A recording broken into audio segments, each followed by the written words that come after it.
झालं होतं पुढचं सहज सांगतो. अर्जुनाला देव म्हणतात, तुझी कीर्ती गंगेसारखी चोखट आहे. चोखट म्हणजे काय? चोखट हा मराठवाड्यातला शब्द आहे, जुन्या मराठीतला. आमची आजी म्हणायची चकोट भांडे घासाव. चकोट म्हणजे चोखट म्हणजे स्वच्छ. तर तुझी कीर्ती स्वच्छ आहे. लोकांची कीर्ती असते पण कीर्तीला थोडासा डाग असतो. लोक म्हणतात ते लय भारी गातात हो, पण काय करता, मग काय उपयोग त्या गाण्याचा, आहे की नाही? पिल्याशिवाय जमतच नाही. वक्ते बाबा म्हणले आम्ही नेवाशाला गेलतो म्हणले, आणि तिथं ज्ञानेश्वरी मंदिर बांधले ना ते तांबे बाबांनी, बनशी बाबांनी, तर त्या मंदिराचं उद्घाटन होतं त्यावेळेसचा कार्यक्रम. आणि एका फार महाराष्ट्रातल्या मोठ्या गायकाचं गायन होतं म्हणले, आणि गायन चालून मी पुढंच बसलेला होतो म्हणले. तर बराच वेळ भजन चाललं, त्यामुळे मला तहान लागली, आणि मी त्या शेजारी तो टाळ वाजवणार होत त्याला म्हणलो ते तांब्या घे रे, मला पाणी प्यायचं. त्या गायकाच्या पुढं तांब्या ठेवला होता आणि त्याच्यावर फुलपात्र झाकलेलं होतं. म्हणलं तेवढं पाणी घे रे, मला पाणी प्यायचं. तर म्हणलं बाबा ते पाणी नाही,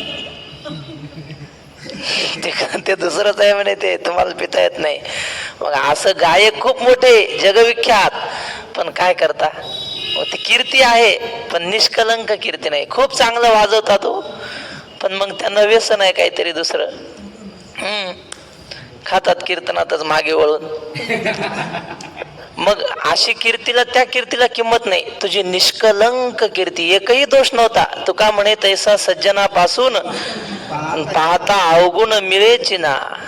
अवगुण नावाचा पदार्थच नव्हता अर्जुनाकडे, अशी तुझी कीर्ती आहे. म्हणून अर्जुनाला देव सांगतात की बाबा तुझ्या कीर्तीला कलंक लावून घेऊ नको. हाय ही अशी तरी टिकवली तरी खूप झालं. माग एक श्लोक गेला आपल्याला, संभावितस्य चा कीर्ती मरणादतिरिच्यते. मला तिथे कथा सांगायची होती पण ती राहून गेली. आता सांगतो, काय देतात तुम्ही नव्हते त्या दिवशी म्हणून सांगतो आता. श्लोक क्रमांक 34, आणि त्याच्यात आहे संभावित म्हणजे सन्मानाने जगणारा सदाचरणी माणूस, त्याच्या जीवनात अपकीर्ती येणं म्हणजे मरणासारखं आहे. गांधारीला 100 मुलं होती, त्यांना कौरव म्हणतात. आणि कुंतीला किती होती हो? चूक. कुंतीला किती होती? 6 मुलं होती. आणि युद्धाच्या आधी कुंतीनं श्रीकृष्णाला सांगितलं, कृष्णा माझा कर्णही माझाच मुलगा आहे, त्याला माहित नाही. कुंती सांगती देवाला, कर्ण पांडव रे पहिला, तळहाती जन्मले बाळ, सोडून दिला गंगा जळ, नाही पदराने झाकीला, कर्ण पांडव रे पहिला. देवाला म्हणते कृष्णा हा माझा मुलगा आहे, तिकून लढतोय कौरवाकडून, म्हणजे सख्खे भाऊच एकमेकाला मारणार. मग देव म्हटले तुला समजावता आलं तर जाऊन सांग त्याला की तू आमचाच आहेस म्हणून. मग कुंती गेली आणि कर्णाला सांगायला लागली, कर्णा तू माझा मुलगा आहेस, तू ह्या कौरवांच्या बाजूने लढू नको. तो म्हटलं माझा मुलगा आता सांगते का म्हणले. आणि तेव्हा गंगेत सोडून दिलं तेव्हा नाही का तुला मैदया आली. आता नाही ऐकणार मी, आता कौरवांच्याच बाजूने लढणार. कुंतीनं खूप समजावलं पण तो ऐकायला तयार नाही. कुंती म्हटली ठीक आहे लढ, तुला कौरवाकडून लढायचं तर, पण म्हणले माझी एक विनंती आहे, तू माझ्या बाकीच्या पोरांना मारलं तर चालेल पण अर्जुनाला मारू नको, कारण अर्जुनाला मारू शकशील असा तूच एक आहेस कौरवामध्ये, का अर्जुनाला मारू नको. तो म्हटला आई हे सोडून सांग, कारण मी लहानपणापासून जो शस्त्रविद्येचा अभ्यास केला तो फक्त एकट्या अर्जुनाला मारण्यासाठी केलाय, आणि आज तू मला म्हणते का अर्जुनाला मारू नको. ते सोडून सांग म्हणे, अर्जुनाला मारायचं नाही असं तिनं सांगितलं. आणि कर्णाने मान्य केलं नाही. मग ठीक आहे म्हटली, माझ्या 5 पोरांपैकी दुसऱ्यांना मारू नको कोणाला. ठीक आहे म्हणजे वचन दिलं, 5 पांडवापैकी फक्त मारलं तर अर्जुनाला मारीन, बाकीच्यांना मारणार नाही. युद्ध सुरू झालं आणि एके दिवशी धर्मराजाची कर्णाची मुठभेड झाली. म्हणजे दोघांचं युद्ध सुरू झालं. तर धर्मराज दानाच्या बाबतीत आचरणाच्या बाबतीत श्रेष्ठ, पण हा लढाईत श्रेष्ठ होता. धर्मराजाला काही हा आटपेना. कर्णाने हतबल करून सोडलं धर्मराजाला, पण वचन दिलं होतं ना कुंतीला, मारणार नाही म्हणून त्याने असं मरता मरता सोडून दिलं धर्मराजाला. आणि मग घरी आले, संध्याकाळी दिवस मावळला की युद्ध थांबायचं. धर्मराजाचा केवढा मोठा अपमान की मरता मरता म्हणजे सोडून दिलं, सोडून जाऊ दे चल सोडलं तुला, असं असं करण्याने सोडलं. आणि धर्मराज यांच्यापैकी श्रेष्ठ होते, मोठे भाऊ. अपमान झाला फार मोठा. आणि मग धर्मराजाला संताप आला. संध्याकाळी आले आणि अर्जुनाच्या कडे पाहिलं ना, असे तापले. म्हणले कुठे गेला होता? म्हणले तो कर्ण मारत होता मला. काय उपयोग आहे तुझ्या गांडीव धनुष्याचा? ते मोडून चुलीत घाल, म्हणजे जाळून टाक तुझं धनुष्य, असं धर्मराज अर्जुनाला म्हणले. अर्जुनाचं असं होतं, तो म्हणला माझी निंदा केली तर चालेल, माझ्या धनुष्याची जर कोणी निंदा केली मी त्याला जिवंत सोडणार नाही, अशी प्रतिज्ञा केली होती अर्जुनाने. माझ्या गांडीव धनुष्याची जर कोणी निंदा केली तर त्याला मी जिवंत सोडणार नाही. ठरलं. अर्जुन गप्प बसला. आता विचार करू लागला, काय करू? आपली प्रतिज्ञा तर जगविख्यात आहे, गांडीवाची धनुष निंदा करील त्याला मारणार, काय करावं? कृष्णाला बोलवलं, देवाला सांगितलं, देवा असं असं आहे, आता माझा मोठा भाऊ जरी असला तरी प्रतिज्ञेच्या पुढे मी विचार करणार नाही, मी मारणार. देव म्हटले, अरे असं कुठं असते का? काहीतरी शास्त्रामध्ये तोडगा असतो त्याला. काय तोडगा आहे? मग हा श्रीकृष्ण सर्वज्ञ. ते म्हटलं, हे बघ, मोठ्या माणसाचा भर सभेमध्ये अपमान करणं हे त्याच्यासाठी मरण असतं. तू काय कर, तुझ्या भावाला अपशब्द बोल. आणि मग अर्जुनाने काय काय बोलला धर्मराजाला. तुझ्यामुळं सगळं वाटोळं झालं, तू युद्ध ते खेळला नसता, काय ते पत्ते काय काय खेळ होते, द्यूत तुझ्यामुळं वाटोळं झालं.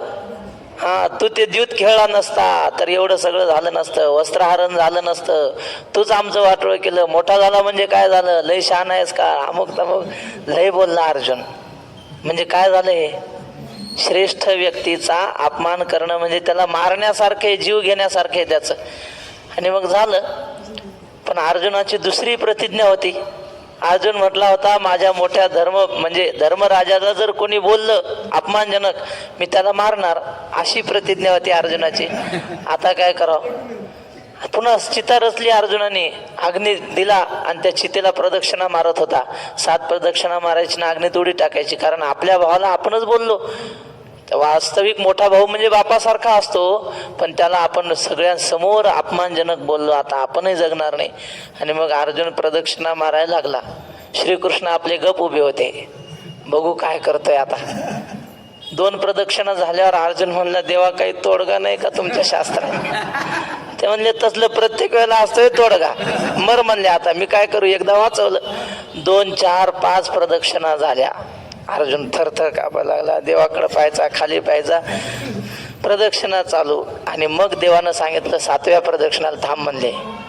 जसं मोठ्या माणसाचा अपमान करणं हे त्याची हत्या करण्यासारखं आहे ना, तसं आपल्या मुखाने आपली स्तुती करणं हे आपल्या हत्येसारखं आहे. आपण आपली स्तुती करणं आत्महत्या करण्यासारखं आहे. ज्ञानेश्वर महाराज म्हणतात ना की स्वकीर्ती कानी नायकावी, हा पूज्यता डोळा न देखावी, स्वकीर्ती कानी नायकावी, हा अमुका ऐसी नोहावी सेची लोका. महात्म्याच्या जर कोणी पाया पडलं ना, युगांत झाल्यासारखं होतं त्याला. बडा बडाई ना करे, बडा न बोले बोल, हिरा मुख से ना कहे लाख हमारा मोल. हिरा स्वतः सांगत नसतो माझी एवढी किंमत आहे, तसा मोठा माणूस स्वतःची किंमत सांगत नाही की मी किती विद्वान आहे, किती साधू आहे. आणि जर त्याने सांगितलं तरी ते त्याची आत्महत्या असते. मग देवानं सांगितलं, अर्जुना आता तू तुझ्याच मुखाने तुझी स्तुती कर, म्हणजे तू आत्महत्या केल्यासारखं होईल. मग अर्जुनाने स्वतःचं वर्णन केलं. ते आता कसं केलं ते महाभारतात का सगळं मी सांगू का? जरा ग्रंथात पहा की. आम्ही हा दृष्टांत हरिभक्तीपरायण उमेश महाराज दशरथी यांच्या कीर्तनात ऐकला होता, भामचंद्र डोंगराच्या पायथ्याला. तर सांगण्याचं तात्पर्य काय, मोठ्या माणसाचा अपमान होणं हे त्याच्यासाठी मरण आहे. जाणतेनी तवची जी आवे, जव अपकीर्ती अंगा न पवे, आणि सांग पा केवी निघावे इथून या. जाणत्या माणसाने तोपर्यंतच जगावं की जोपर्यंत अपमानाचा स्पर्श आपल्या जीवनाला होत नाही. आता सांगा कुठपर्यंत आलं होतं आपलं? श्लोकापर्यंत आलं होतं मला वाटतं. सुख दुःखे समे नाही, हतो वा प्राप्स्यसि स्वर्गम. त्याच्यावरची ओवी वाचतो. मग ते वेळी ही फुटावे, आता लाठेपणे कान झुंजावे, हे जिंतिले तरी भोगावे महितळ. अर्जुना, तू जर युद्धातून पळून गेला तर हे लोक तुला नाही नाही ते बोलतील रे, तुला सहन होणार नाही, तुझ्या हृदयाचे तुकडे तुकडे होतील असं बोलतात लोक. आमच्या गुरुजींनी सांगितलं होतं, कोल्हापूरला काहीतरी एक फार श्रीमंत माणूस होता, साहेब, मोठी नोकरी काहीतरी त्याला, सरकारी नोकरी, क्लास 1 ऑफिसर. आणि मग त्याचा मोठा बंगला, त्याचे काही वकील डॉक्टर असे मित्रमंडळी त्याला भेटायला आले होते.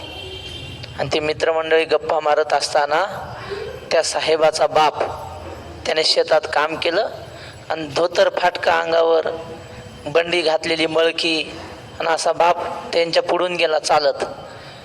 त्या बाकीच्या मित्रमंडळींनी विचारलं, कोण आहे रे हा? त्या साहेबाला हा माझा बाप आहे म्हणायची लाज वाटली. बाप म्हटलं, नोकर आहे म्हणले आमचा घरचा, असं म्हणला. आणि ते शब्द बापाने कानाने ऐकले की माझा मुलगा 4 माणसात मला नोकर म्हणला. असं हृदयाला लागलं. त्या दिवसापासून बापाने अन्न पाणी सोडलं, खाल्लंच नाही, काही पाणी पिलं नाही, खाल्लं नाही. 8-10 दिवसात तरफडून म्हातारा मेला. किती हृदयाला लागले असतील ते शब्द. पण त्याचा परिणाम असा, ह्या साहेबाचं पोरग, म्हणजे घडलेलं सांगतो तुम्हाला, ग्रंथातलं थोडंच आहे हे, ग्रंथातही काही खोटं नसतं, पण प्रत्यक्ष घडलेलं आमच्या गुरुजींनी पाहिलेलं. त्या साहेबाचा मुलाचं लग्न झालं. फक्त लग्न झाल्यावर 1च दिवस मुलगा घरी राहिला आणि मग दुसऱ्या दिवशी आईबापाला ठेवलं कोल्हापूरला, निघून गेला अमेरिकेला. आता तुमचं तुम्ही ना आमचं आम्ही म्हणे. म्हणजे हा मृत्यू लोक आहे. जैसे ज्याचे कर्म तैसे फळ देतो ईश्वर. मला काय सांगायचं होतं, त्या म्हाताऱ्या माणसाला कसा शब्द लागला हृदयाला, तसे अर्जुना तसे शब्द बोलतील, त्यावेळी तुझं हृदय फुटेल, विदीर्ण होईल तुझं हृदय. मग त्या तशी शब्द ऐकण्यापेक्षा आता लढता लढता मेलेलं काय बिघडलं? तसं मरण्यापेक्षा, तर पडून मरण्यापेक्षा आता लढता लढता मरा ना. तुका म्हणे रणी आणि जीव देता लाभ दोन्ही. रणामध्ये लढताना मेलं तर 2 प्रकारचा लाभ होतो. एक तर इथं कीर्ती होते आणि स्वर्ग मिळतो.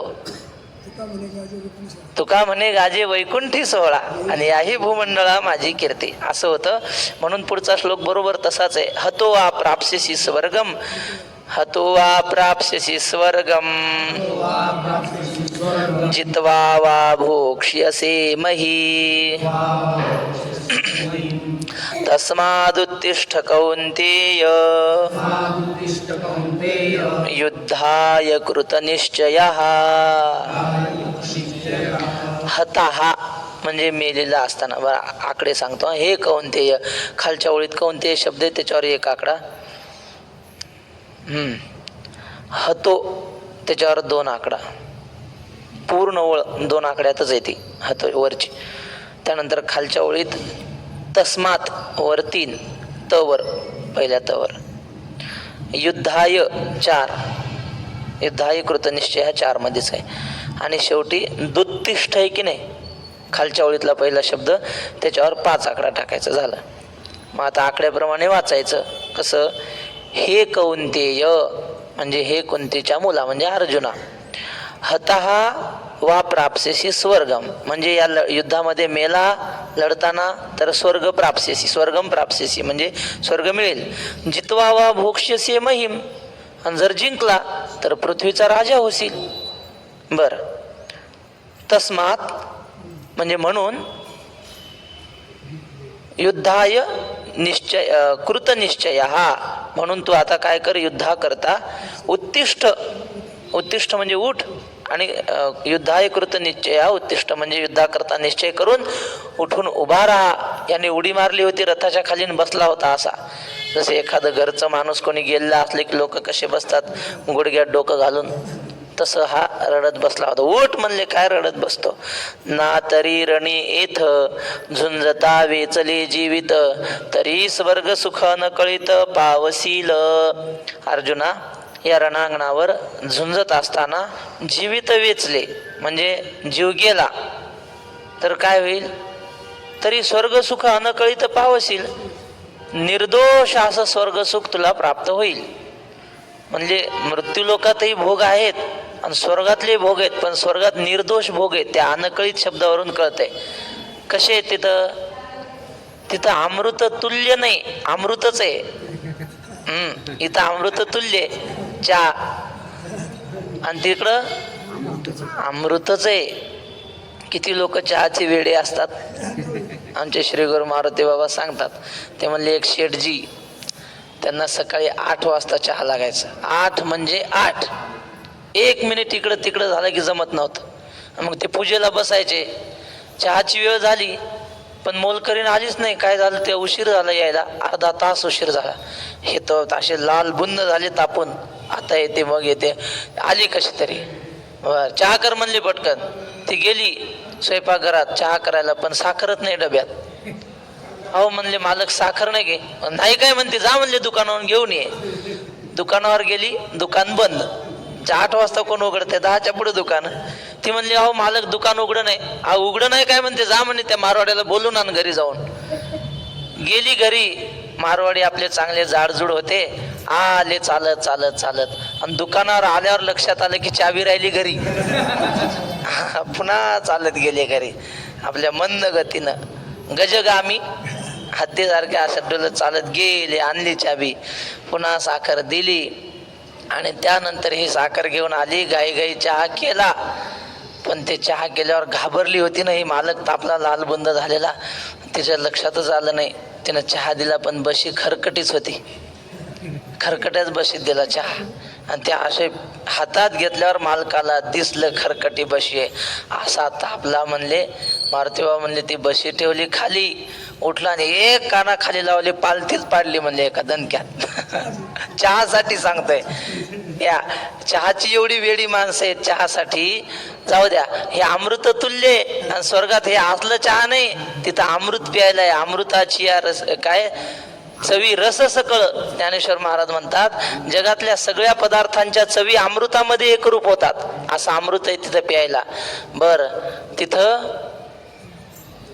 म्हणजे शरीर धर्म नाहीत, देहधर्म, लघुशंका नाही, दीर्घशंका काही होत नाही. तिथं भूक तहान नाही, फक्त आनंद. तिथले भोग कसे आहेत, निर्दोष. या अनकळीत शब्दावर सांगत होतो. जाऊ द्या, 9व्या अध्यायात आहे स्वर्गाचं वर्णन, ते अनकळीत शब्दावर आपण लावू शकतो. म्हणून ये गोठी विचारू न करी किरीटी, आता धनुष्य घेऊन उठी म्हणजे वेगी. म्हणून अर्जुना जास्त विचार करू नको. मेला तरी फायदा आहे आणि राहिला तरी फायदा आहे. काशीला तीर्थयात्रेला गेला, तिकडं मेला तरी चांगलं, परत आला तर काशीची यात्रा केल्याचं पुण्य लागत. दोन्ही कुणी फायदा आहे ना. म्हणून जास्त विचार करू नको. उठ आणि धनुष्य हातात घेऊन उठून लढायला सुरुवात कर. वेगी करावी तातडी संत समागमी, करावी तातडी परमार्थे. पण बाबा म्हणले लोक परमार्थ कसा करतात आणि संसार कसा करतात. संसार करायला लागले किती बुलेट गाडी असते की नाही, रेस वाढवल्यावर कशी पळती, भरार वेगाने पळते. तसं लोक संसार असा वेगाने करतात. आणि परमार्थाला लागले की खटारा बैलगाडी सारखं डगन डगन डगन डगन डग असं चालतात. म्हणले चला न पाठाला, जर आज तब्येत बरी नाही म्हणतात, झालं याला काय म्हणतात, करायचं जमलं तर जमलं पाठाला. एखाद दिवशी नाही गेलं तर काय बिघडलं, काय बिघडलं नाही. त्या दिवशी आपल्या उद्धाराचं एखादं सांगितलं तर बुडवून जमत नसते. देखै स्वधर्म हा आचरता, दोष नाशे असता तुझ. हा, मला उपनिषदातला एक मंत्र आठवला. उठी वेगी ना, झुंजई वेगी. उपनिषदामध्ये असा मंत्र आहे. ते म्हटले ऊर्ध्वम तिष्ठती तिष्ठता. काय सुरुवात आहे, आस्ते भग आसी नस्य. म्हणजे जो बसलाय ना त्याचं भाग्य बसून राहत. बरं, ऊर्ध्वम तिष्ठती तिष्ठतः, जो उठून उभा राहिला त्याचं भाग्य उठून उभं राहतं. शेते निपद्य मानस्य, जो झोपला त्याचं भाग्यही झोपतं. आणि चरती चरतो भगा, जो चालतोय ना त्याचं भाग्य सुद्धा चालत राहतं. म्हणून आता बसू नको, झोपू नको, उठा. उठे झुंजे वेगी. देखै स्वधर्मो हा आचरता, दोष नाशे असता तुझं भ्रांती हे कवन चित्ता पातकाची. स्वधर्माचं आचरण केलं तर असलेला दोष सुद्धा नष्ट होतो. म्हणून अर्जुना, आता शेतकरी शेती करतात, फवारणी करताना किती किडे मरत असतील त्याची काही गणती आहे का. एका पिकावर झाडावर त्या रोपावर किती किडे असतात, कोण काय त्याची गणना कोण करी, त्याचं काही गणना करता येत नाही. आणि असे किती किडे मरतात फवारणी केल्यावर. मग शेतकऱ्याला तर किती नरकाला जावं लागेल. तसं नाही जावं लागत. त्याचं पीक पिकवणं हा त्याचा स्वधर्म आहे. आणि तो स्वधर्म करताना दोष घडला तरी तो दोष लागत नाही. त्याचा मुख्य धर्म काय, जगाला जगवणं, जगाचा पोशिंदा आहे तो. मग या पापाचं काय नसतं लागत शेतकऱ्याला. नाही केली निगा न काढिले तण, आणि तेथे कैचे कण येते हाता.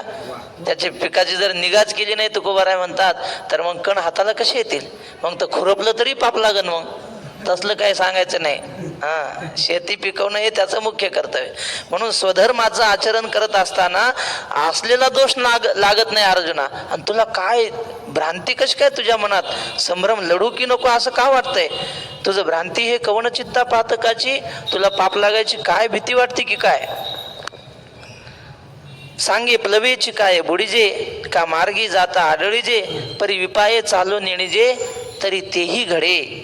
सांग अर्जुना, या नदीतून आपण समजा पोहायला लागलो आणि मध्ये दम लागला आणि बुडायला लागलो, तिथं काय वाचवणं अवघड आहे.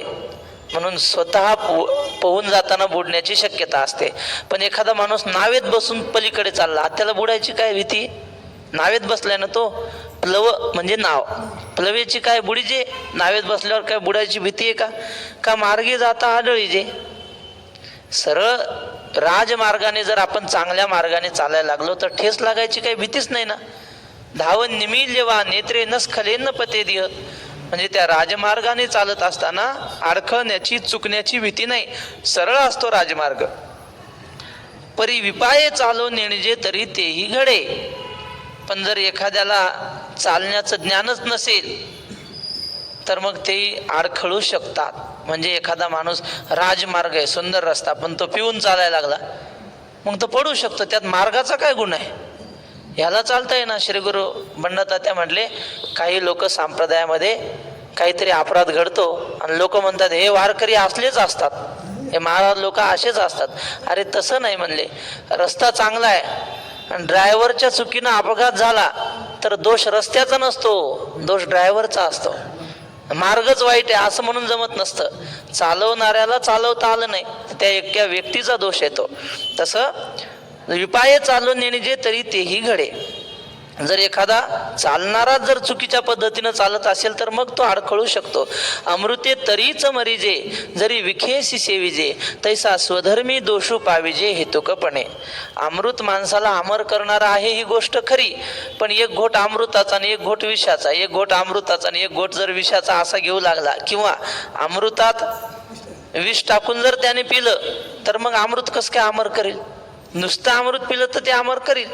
तसा म्हणले नुसता स्वधर्म आचरण केला तर मग दोष लागणार नाही. पण त्या स्वधर्मामध्ये जर काहीतरी कामना ठेवली की या स्वधर्माच्या आचरणाने मला प्रसिद्धी मिळावी, मला पैसा मिळावा, अशी जर इच्छा ठेवली, मग तोच स्वधर्म आपल्या नाशाला कारण ठरतो. ज्ञानेश्वर महाराजांनी किती सुंदर उदाहरणं दिली. माऊली म्हणतात की आपुलीच जननी नग्न दाविलिया जनी, ते तीर्थची परी पत्नी कारण होय. धर्म आपला उद्धार करणार आहे, स्वधर्माचं आचरण, पण त्याच्यामध्ये जर इच्छा ठेवली तर तो पतनाला कारण ठरतो. आपल्या आईची जर सेवा केली तर ती आई आपला उद्धार करते. आपण ओवी पाहिली ना, पृथ्वी प्रदक्षिणा 3 परियेसी, 2 लक्ष प्रदक्षिणा वाराणसी, 1 नमस्कार करिता मातेसी, एवढे पुण्य होय पै. म्हणजे आईला 1 नमस्कार केला तर 3 पृथ्वी प्रदक्षिणेचं पुण्य लागतं, 2 लाख काशीच्या प्रदक्षिणा केल्याचं पुण्य लागतं. एवढं पुण्य आईच्या नमस्कारामध्ये आहे. पण त्याच आईला तिची सेवा न करता जर तिला विवस्त्र करून समाजापुढे उभं केलं तर मग तीच आई नरकाला न्यायला कारण ठरते. वरून आपण केलेला स्वधर्म, त्यामध्ये जर इच्छा जर आपण घातली तर तो स्वधर्म आपला अधःपतन करणारा ठरतो. म्हणून स्वधर्मामध्ये हेतू ठेवू नये. सहज आठवलेलं सांगतो. एका गावामध्ये एक बॅनर लावलेला होता असा. त्या बॅनरवर एक फोटो आणि बाजूला असं लिहिलं होतं की ही व्यक्ती हरवलेली आहे, जो कोणी यांना सापडून देईल त्यांना 1,00,000 रुपये बक्षीस. त्या व्यक्तीचा फोटो. अनेक आपला माणूस गाडीवर चालला, त्यानं ते बॅनर पाहिलं, फोटो पाहिला व्यवस्थित आणि रस्त्याने चालला गाडीवर. समोर नदी होती गावाच्या बऱ्याच अंतरावर. त्या नदीमध्ये एक माणूस बुडत होता, वर यायचा खाली जायचा बुडायचा. आणि त्याच्या लक्षात आला, अरे बॅनरवर जो फोटो आहे ना तोच हा माणूस आहे. आणि याला काढलं, आपण जर सापडून दिलं तर किती पैसे आहेत? 1,00,000 रुपये. त्यानं गाडी बाजूला लावली आणि त्याला काढण्यासाठी नदीमध्ये उडी टाकली. समोरून दुसरा एक माणूस येत होता, त्यानं काय आधी बॅनर पाहिलेलं नाही, काहीच नाही, पण कुणीतरी नदीत बुडतंय आणि बुडणाऱ्याला काढलं पाहिजे हा त्याच्या मनात परोपकाराचा विचार. त्याने नदीत उडी टाकली. कशासाठी? बुडणाऱ्याला काढायसाठी. ह्याने इकून टाकली आणि त्याने तिकून टाकली. काढलं त्याला बाहेर. दोघांची क्रिया एकच आहे की नाही? याने त्याला काढण्यासाठी उडी टाकली आणि त्याने टाकली, पण क्रिया जरी सारखी असली तर हेतू सारखा आहे का? याने उडी पैशासाठी टाकली, मला 1,00,000 रुपये मिळतील, आणि त्याने फक्त परोपकार करण्यासाठी, जीव वाचवण्यासाठी उडी टाकली. तर अर्जुना, पैशासाठी जर टाकली तर तो स्वधर्मामध्ये हेतू घातलाय त्याने, काहीतरी फळ मिळण्याची इच्छा, मग तो स्वधर्म घातक आहे त्याला. आणि ह्याने जी निरपेक्ष बुद्धीने टाकली ना, ह्याला स्वर्गप्राप्तीचं फळ मिळू शकतं त्या पुण्याईने. म्हणून तू असा निरपेक्ष होऊन स्वधर्माचं आचरण कर. माझं काम काय? युद्ध करणं हेच माझं काम. नंतर काय मिळेल त्याची इच्छा करायची नाही. म्हणून या पार्था हेतू सांडोनी सर्वथा, तुझं क्षात्र वृत्ती झुंजता पाप नाही. म्हणून अर्जुना, मनामध्ये फळाची इच्छा न ठेवता कुठल्याही प्रकारचा हेतू सर्व प्रकारे सोडून क्षात्रवृत्ती म्हणजे क्षत्रियाच्या धर्माने. क्षत्रियाचा धर्म काय आहे? युद्ध करणं, पापी लोकांना मारणं, हा क्षत्रियाचा धर्म आहे. आणि तो केवळ माझा स्वधर्म आहे असं समजून त्यासाठी जर तो लढला तर पाप नाही. एखाद्या माणसाने खून केला तर त्याला शिक्षा होते फाशीची. का? माणसाला मारून टाकलं म्हणून याला फाशीची शिक्षा होते. आणि तिथं जेलमध्ये फाशी देणारा असतो, तो गुन्हेगाराच्या गळ्यात फास टाकतो, तो खटका ओढतो, माणूस मरतो. मग ह्याने माणूस मारलाच की ह्याला शिक्षा होत नाही. का? तो म्हणतोय माझी ड्युटी आहे, नोकरी आहे, तो स्वधर्म म्हणून करतो, त्याला त्याचं पाप नाही लागत आणि त्याच्यावर त्याला शिक्षाही होत नाही. एकाने माणूस मारला म्हणून त्याला फाशी, आणि एक रोज फाश्या देतो लोकांना, त्याला काहीच नाही. का? ते म्हणतो इट इज माय ड्युटी, ही माझी ड्युटी आहे, मला त्याच्यात काय मला. तसं अर्जुना, तुझा हा स्वधर्म आहे म्हणून तू कर, तुला पाप लागणार नाही. फक्त मनात इच्छा ठेवू नको काही. बा, तुझं क्षात्र वृत्ती झुंजता पाप नाही. आता श्लोक आहे हा. सुख दुःखे समे कृत्वा लाभा लाभो जया जयो ततो युद्धाय युज्यस्व नैवं पापमवाप्स्यसि. सुख दुःखेवर 1, लाभा लाभोवर 2, लवर, समे 3. आता खालच्या ओळीत ततो वर 4, बस 4च आहे अख्खी ओळ एकाच आकड्यात. आता वाचायचं. सुख दुःखे लाभा लाभौ जया जयौ समे कृत्वा, म्हणजे सुख दुःख, लाभ आणि अलाभ म्हणजे एखादी गोष्ट प्राप्त होणं किंवा प्राप्त न होणं. जय आणि अजय म्हणजे विजय होणं किंवा पराजय होणं. समे कृत्वा याला समान समजायचं.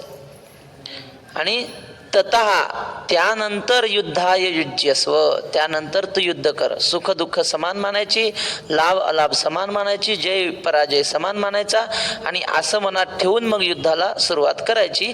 असं जर केलं तर न एवं पापम अवाप्स्यसि. अशा प्रकारे जर तू युद्ध केलंस तर पापाला प्राप्त होणार नाहीस.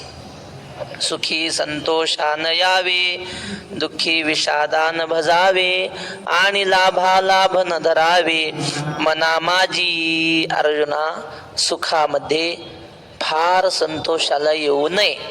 सुख झालं लय माणसाने उड्या मारू नये. दुःखी विषादा न भजावे, दुःख झालं फार खेद मानू नये. लाभालाभ न धरावे मना माझी. काही एखादी गोष्ट मिळाली लय हर्ष मानायचा नाही, गेली आपल्याला हरवली एखादी वस्तू लय दुःख मानायचं नाही. आपला आत्मा थोडा चोरून नेतंय कोणी. पैसे गेले लय खेद मानू नये. हरपले ते पावले ते म्हणा देवा सहज सेवाय आणावं. हरपल्याची नका चिंती करू खंती उगाच. तुकाराम महाराज म्हणतात आपल्याकडून एखादी वस्तू हरवली उगा खंती करत बसायचं नाही. लय चांगले होते, माझा मोबाईल गेला लय चांगला होता आणि त्यात अमुक रेकॉर्डिंग होतं गेला, आता रडून काय उपयोग, सांभाळता आलं नाही. आमचे महाराज म्हणायचे समजा एका मुलाने साबण ठेवला आणि दुसऱ्यानेच घेतला साबण, मग तो मला महाराज त्या पोरानं माझा साबण घेतला. अरे तो घेईल असा का ठेवला म्हणले, तू तुझा साबण व्यवस्थित ठेवायचा, दुसऱ्याला घेताच नाही आला पाहिजे असं ठेवायचं. तसं हरवलेल्याची काही चिंता करायची नाही. सुखी संतोषा न यावे. सुखामध्ये लय उड्या मारायच्या नाही.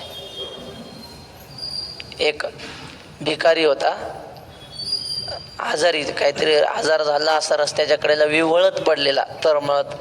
दवाखान्याची गाडी चालली होती, त्या गाडीमध्ये डॉक्टर होता. त्याने पाहिला कोणतरी भिकारी दिसतंय, आजारी दिसतंय, उचलला आणि गाडीत टाकला. दवाखान्यात नेलं, उपचार केले त्याच्यावर. बिचारा डॉक्टर चांगला होता, पैशाची काही इच्छा केली नाही. त्याच्यावर उपचार सुरू केले. त्याला आधी तपासलं त्याचे खिसे वगैरे, तर त्याच्या खिशामध्ये एक लॉटरीचं तिकीट होतं भिकाऱ्याच्या खिशात. आणि लॉटरीचं तिकीट, आणि साहेबांनी पेपर वाचाय घेतला तर नेमका त्याचाच नंबर लागलेला लॉटरीचा. साहेब म्हटलं अरे बापरे, पाहिलं तर 1 लाख रुपयाची लॉटरी.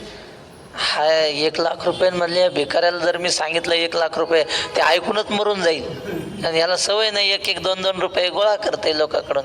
मग साहेब म्हणले आपण जरा हळूहळू सांगू याला. साहेब म्हटले का रे, तुला जर समजा मी 10,000 रुपये दिले तर काय करशील? तर म्हणलं काय करेन म्हणजे, पुन्हा मग आता महिनाभर भीक मागायचं काम नाही, मस्त परब्रह्म नाही तर तिकडं आपलं काय ते अमळनेरकर सद्गुरू सखाराम, नाही तर शिवाजी चौकात लोक जातात ना, बासुंदी प्यायला जातात पोरं म्हणजे मग रोज पक्वान्न खाईल, महिनाभर चिंताच नाही. असं करेन महिनाभर. समजा तुला जर 50,000 दिले तर म्हणला साहेब मग भीक कशाला मागायची, मग एखादी छोटीशी काही टपरी वगैरे टाकेल, धंदा टाकेल आणि माझं उदरनिर्वाह त्याच्यावर चालवील. डॉक्टर म्हणले अरे ह्या तर चांगला समजूतदार दिसतोय. मग म्हणले समजा तुला 1 लाख रुपये दिले तर? तो म्हणला मग एवढे काय करायचे, त्यातले 50,000 तुम्हाला परत देईन. असं म्हणल्यावर साहेबाला अटॅक आला, साहेब मेला. 50,000 मिळाले. सुखी संतोषा न यावे. जास्त हर्ष मानायचं नाही किती काही प्राप्त झालं तर. दुःखी विषादा न भजावे. दुःख प्राप्त झालं तर रडत बसायचं नाही. प्रभू रामचंद्राला केवढं दुःख प्राप्त झालं. ज्या दिवशी सिंहासनावर बसायचं होतं त्या दिवशी वनाला जावं लागलं, पण दुःख मानलं का? उलट भरताला समजावताना राम प्रभू म्हणतात, भरता अरे तुला फक्त अयोध्येचं राज्य दिलंय, मला सगळ्या जगाचं राज्य दिलंय म्हणजे माझ्या बापाने. दुःखी विषादा न बजावे. आणि भरत म्हणलं नाही नाही, तुम्हीच गादीवर बसले पाहिजे, मी गादीवर बसणार नाही, चला माघारी परत. त्या नंदीग्रामला काहीतरी आला होता ना, नंदीग्राम नाही, चित्रकूट पुढं लांब आहे. तर तिथं भरत आला, समजावलं दादा नाही नाही तुम्हाला मागं यावंच लागेल, मी माघारी तुम्हाला घेतल्याशिवाय जाऊ शकत नाही. मग प्रभू रामचंद्राने भरताची समजूत घातली. ते म्हटले हे बघ, त्या कैकेयीला दोष देऊ नको आणि बापालाही दोष देऊ नको, इथं कोणी दोषी नाही, आपलं प्रारब्ध असतं म्हणले. तुला हे काम दिलंय प्रारब्धाने, मला इकडं दिलंय काम, त्यामुळं खेद मानायचा नाही. दैव जात दुःखे भरता, दोषणा कुणाचा, पराधीन आहे जगती पुत्र मानवाचा, दोषणा कुणाचा. दोन ओंडक्याची होते सागरात भेट, एक लाट तोडी दोघा पुन्हा नाही गाठ क्षणिक तेवी आहे बाळा मेळ मानसाचा पराधीन आहे जगती पुत्र मानवाचा दोष ना कुणाचा. म्हटले माणूस पराधीन आहे, कुणाला दोष द्यायचं नाही की मला ह्याने दुःख दिलंय, मला ह्याने त्रास दिला. आपलं कर्म आपल्याला त्रास देत असतं. म्हणून दुःखी विषादा न भजावे. काय माऊलीचं क्रियापद सुंदर आहे. भज भज भजते भज सेवायाम. माणसं दुःखाची सेवा करतात. समजा एखादं काही घडलं ते तेच मनात सारखं लय चांगलं होतं पोरगा आमचा, काय करावं, आठवण काढू काढू रडतात त्याच्या नावाने. म्हणजे काय, त्या दुःखाची सेवा करत राहतात. तसंच टिकवून ठेवायचं ते. याला म्हणतात भज सेवायाम. माऊली म्हणतात दुःखी विषादा न भजावे. त्या दुःखाची सेवा करत बसायचं नाही, तिथंच सोडून द्यायचं ना. आपल्या जीवनाच्या मार्गाला पुढे चालत राहायचं. अनुकूल प्रतिकूल काळाचा हा खेळ असे चालला. जीवन दोन्ही सुखदुःखानेच भरलेलं असतं. आणि लाभालाभ न धरावे म्हणा माझी राहिलेला विषय उद्याच्या चिंतनात. पुंडलिक वरदा हरी विठ्ठल श्री ज्ञानदेव तुकाराम पंढरीनाथ भगवान.